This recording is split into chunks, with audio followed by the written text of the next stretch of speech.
네, 우리 할렐루야 샬롬하고 우리 인사합니다. 할렐루야 샬롬 샬롬 샬롬 샬롬 샬롬. 하나님 사랑합니다. 여러분 주 안에서 사랑합니다. 오늘 룻기 우리 1장 6절부터 18절까지 교독해서 읽었습니다. 룻가정과 오르바 가정이라는 그런 제목으로, 룻가정은 예수님의 계보가 되고 오르바 가정은 자기 고향으로 돌아감으로 신도 떠나는 그런 일, 영적인 세계에서의 사망을 얘기하고 있습니다. 노아 홍수 사건 후에 노아의 세 아들만 세상에 살아남게 되죠. 바벨탑 사건 이후에 세 아들의 후손들이 방향을 전혀 다르게 잡게 돼요. 셈은 동쪽으로 가서 동양인의 조상이 되었죠. 함은 남쪽 아프리카로 가서 또 그곳의 조상이 되었습니다. 흑인들. 야벳은 북쪽으로 올라가서 유럽의 조상 백인들이 되었습니다. 같은 형제가 방향을 다르게 정하고 그렇게 각각 엄청나게 다른 종족으로 바뀌어버리죠. 방향이 뭐를 바꿔요? 생애를 바꿔요. 오르바도 룻도 방향이 생애를 바꿉니다. 무엇을 따라가느냐가 바로 그런 관건이죠. 엘리멕이라는 남자와 나옴이라는 여자가 결혼하죠. 이제 우리가 잠깐 돌아본 것처럼 잘 살았는데 그만 흉년이 들어요. 흉년이 들어서 떠나고 다시 또 그곳에 흉년이 들고 다시 그 베들레헴에 풍년이 왔다고 하니까 또 다시 나오미가 돌아가는 그런 역사가 있습니다. 여기서 우리가 참 살아가면서 먹고 사는 부분, 생존 경쟁, 살아남는 부분에 대한 아주 정말 현실적인 부분 때문에 결국은 하나님을 떠나는 일들도 참 많구나, 저는 그런 생각을 해봅니다. 이들은 하나님의 약속의 땅을 버리고 떠나죠. 흉년 때문에 먹고 살아야 되니까 하나님이 죽이시지 않고 먹이실 거야 라는 그 믿음이 약했던 거죠. 갈등이 있었을 것입니다. 다른 사람들은 모두 현장에서 견디고 있을 때 나오미 가정만 더 살기 좋은 곳으로 떠나요. 어떻게 보면 삶의 욕구일 수도 있습니다. 흉년을 피하여 더 나은 삶을 살려고 외국으로 이민을 떠난 나오미 가정은 그만 새 과부만 남는 비극을 만나죠. 영적으로는 죽음을, 사망을 의미합니다. 나오미는 남편이 세상에 없는 동안 두 아들을 결혼시켜 두 자부를 맞이했지만 또 몇 년 지나자 또 아들들마저 죽어버리고, 나오미는 남편 생각, 두 아들 생각, 고향 생각 다 아팠을 것 같아요. 고향으로 돌아가기로 결심합니다. 두 자부와 함께 고향 땅을 향해 가다가 두 자부에게 말하죠. 너희 어머니하고 돌아가라. 아무리 생각해도 너희들은 친정으로 가는 게 좋겠다. 근데 이 며느리들도 친정으로 간들 누가 또 그렇게 반가워해 주겠어요? 정말 갈 수 없을 것 같았는데 그만 오르바는 떠나서 갑니다. 두 번째 권면하죠. 그래서 큰 자부 오르바는 시어머니의 입을 맞추고 돌아가고, 나오미는 둘째 자부 룻에게 또 얘기하지만 아주 유명한 말씀이죠. 1장 16, 17절 같이 한번 읽습니다. 나로 어머니를 떠나며 어머니를 따르지 말고 돌아가라. 강권하지 마옵소서. 어머니께서 가시는 곳에 나도 가고 어머니께서 유식하신 곳에 나도 유숙하겠나이다. 어머니의 백성이 나의 백성이 되고 어머니 하나님이 나의 되시리니 어머니께서 죽으시는 곳에서 나도 주고 거기 장사될 것이라. 만일 내가 죽는 일에 어머니와 떠나면 야훼께서 내게 벌을 내리시고 더 내리시기를 원하나이다.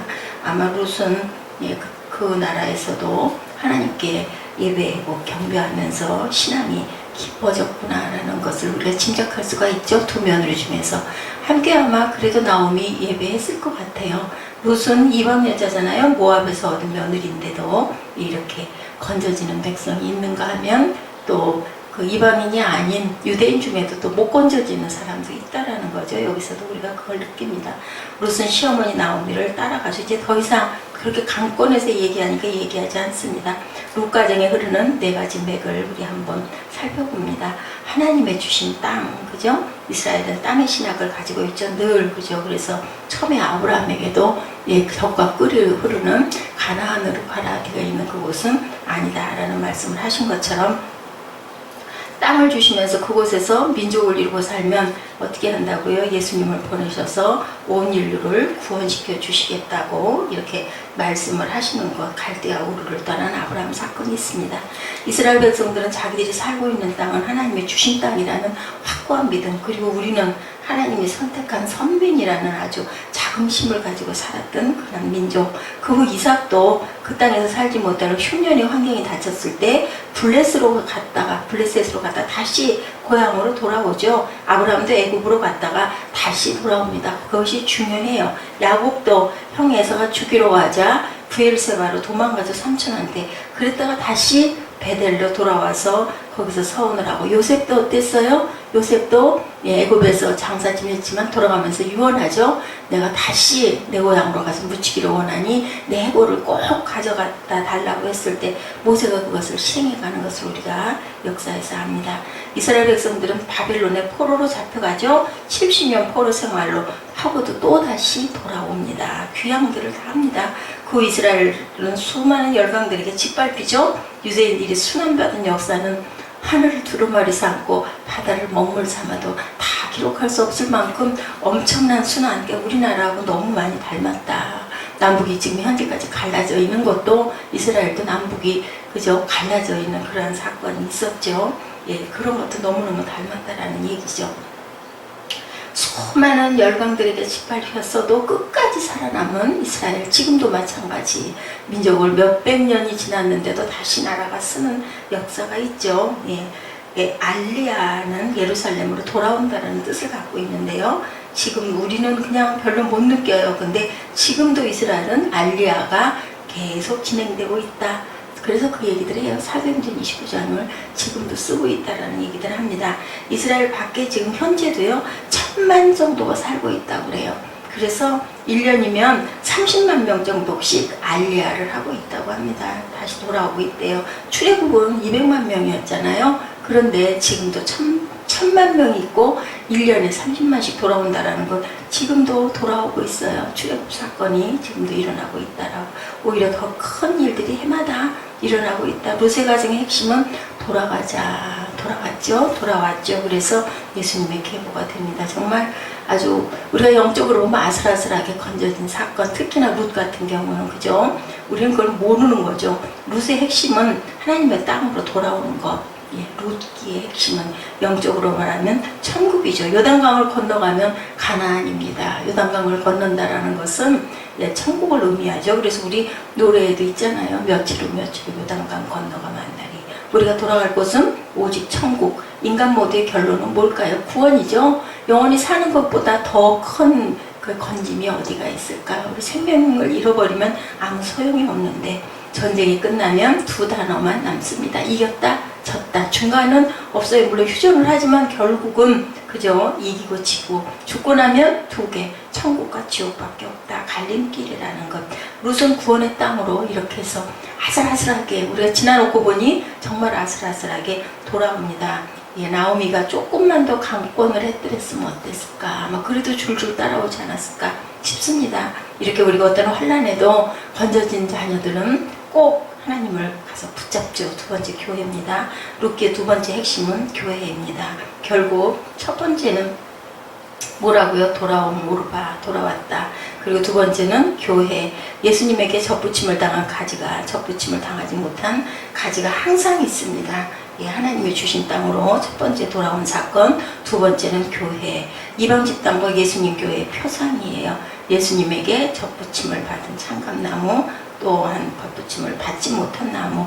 우리가 젖붙여지면 열매가, 예, 그 열매가 꼭 맺히지 다른 게 맺히지는 않습니다. 성경의 이름은 중요한 의미를 가지고 있는데 예언적인 의미를 항상 가지고 있죠. 우리가 지난 시간에 살펴봤죠. 엘리멜렉, 나의 하나님은 왕이시다. 나오미, 나의 기쁨, 나의 즐거움. 말료는 병이라는 아들, 그죠? 두 아들 죽었잖아요. 기료는 낭비라는 의미를, 왜 이런 이름을 지었는지는 모르겠지만, 그리고 큰 며느리, 돌아간 며느리는 목의 뒷부분 뒤로 빠진다라는 그러한 이름을 갖고 있습니다.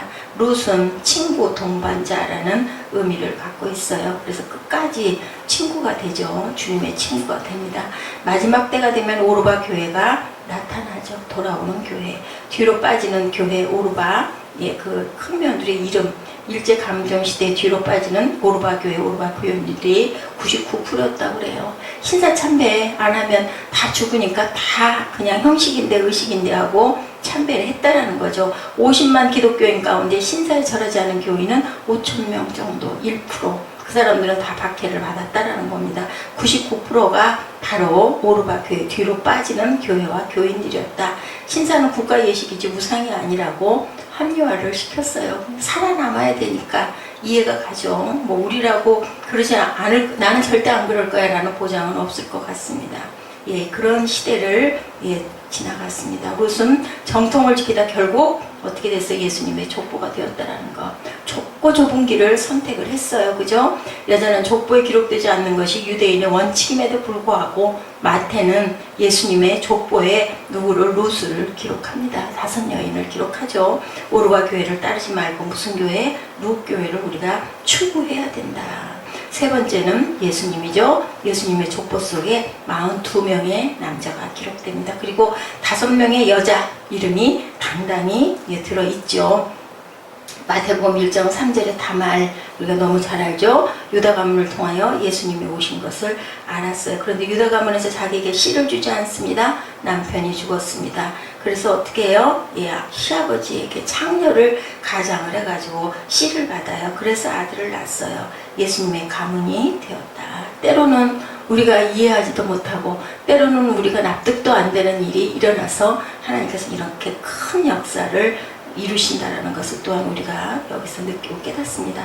마태복음 1장 5절에 누구요? 라합이 나오죠. 라합은 너무 잘 알듯이 여리고에서 술집을 차리고 생활하는 기생이었어요. 근데 이방이었으면서도 하나님을 믿었어요. 결국은 하나님의 말씀은 가나안 땅을 아브라함에게 주시겠다는 약속을 하였던 사실을 알고 하나님의 그 땅이 될 거 이유하면 순종하지 하고는 정탐꾼들에게 감춰주고 결국 정탐꾼의 아내가 돼서 거기서 예수님의 계보가 또 나오게 되죠. 마태복음 1장 5절에 오늘 우리 주인공 본문의 롯도 마찬가지다.